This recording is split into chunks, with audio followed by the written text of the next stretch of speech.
What jobs can robots do? The short answer is, almost all of them. The more interesting answer is that robots aren't here to replace us, but to complement our skills by taking on the most repetitive, dangerous, or highly precise tasks.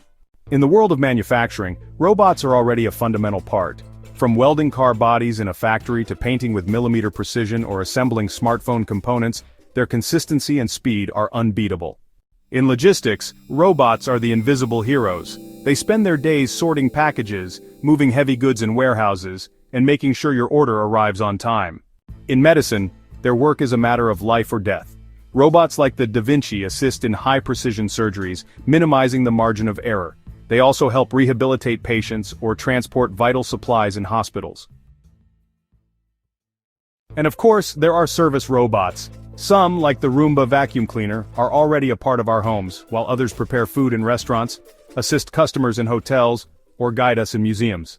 Finally, there are jobs that are simply too dangerous for humans. That's where exploration robots come in. They travel to Mars to search for signs of life, explore the depths of the ocean, or defuse bombs to keep us safe. In summary, robots can perform any job that is repetitive, dangerous, or requires an extreme level of precision. Instead of being just a technology of the future, they are a fundamental part of our present, working alongside us to make the world a safer and more efficient place.